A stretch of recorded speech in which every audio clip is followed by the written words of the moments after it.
কৃষ্ণ ও সুদামা এক অমর বন্ধুত্বের কাহিনী। বহু যুগ আগের কথা। গুরু সন্দীপনী মুনির আশ্রমে একসঙ্গে লেখাপড়া করতেন দুই বন্ধু, কৃষ্ণ ও সুদামা। কৃষ্ণ ছিলেন যদুবংশের রাজকুমার, আর সুদামা ছিলেন এক দরিদ্র ব্রাহ্মণের সন্তান। কিন্তু আশ্রমের জীবনে তাদের মধ্যে কোনো ভেদাভেদ ছিল না। তাদের বন্ধুত্ব ছিল অত্যন্ত গভীর ও সঞ্চিত। শিক্ষা শেষ হওয়ার পর সময় বয়ে চলল।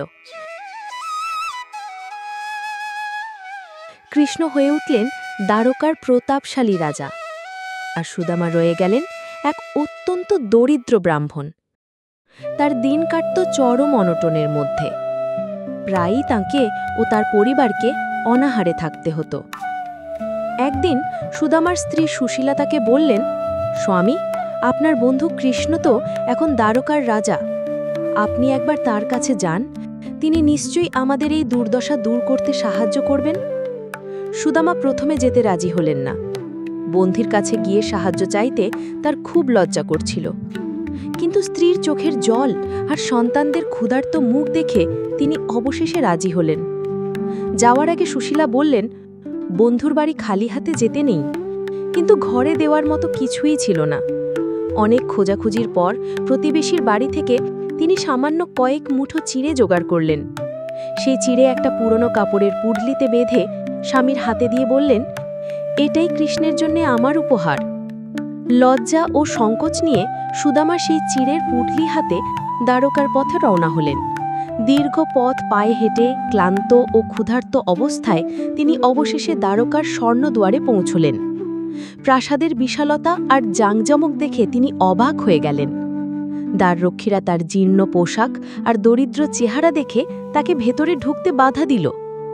অনেক অনুনয় বিনয়ের পর সুদামা বললেন, আমি রাজা কৃষ্ণের বাল্যবন্ধু সুদামা, তাকে গিয়ে শুধু আমার নামটা বলো।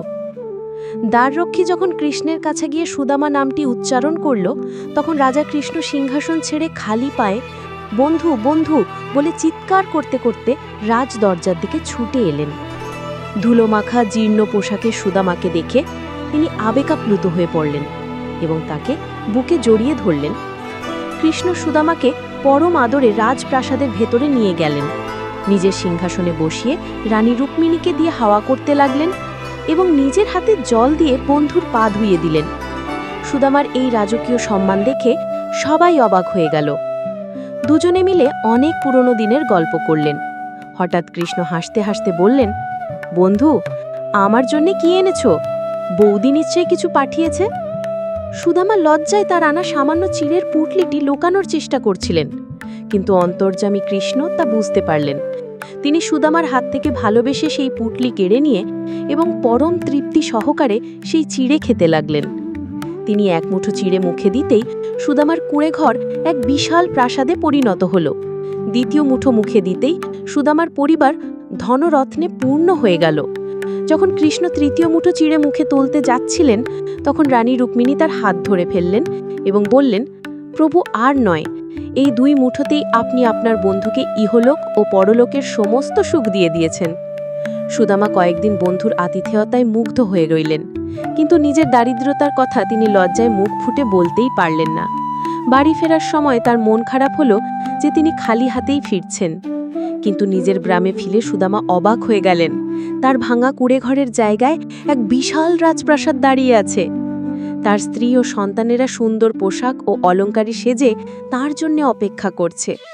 তখন সুদামা বুঝতে পারলেন যে তার না চাইতেই বন্ধু কৃষ্ণ তাকে সবকিছু উজাড় করে দিয়েছেন। তিনি চোখের জলে উপলব্ধি করলেন যে প্রকৃত বন্ধুত্বে কোনো কিছু চাইতে হয় না। প্রকৃত বন্ধু মনের কথা ঠিকই বুঝতে পারে। এই কাহিনী শুধু বন্ধুত্ব নয়, ভক্তিরও এক মহান উদাহরণ। ঈশ্বর দামি উপহার দেখেন না, তিনি দেখেন ভক্তের হৃদয়ের ভালোবাসা ও নিষ্ঠা। সুদামার সামান্য চিড়ে কৃষ্ণের কাছে ছিল অমৃত সমান, কারণ তাতে মেশানো ছিল বন্ধুর প্রতি নিঃস্বার্থ ভালোবাসা।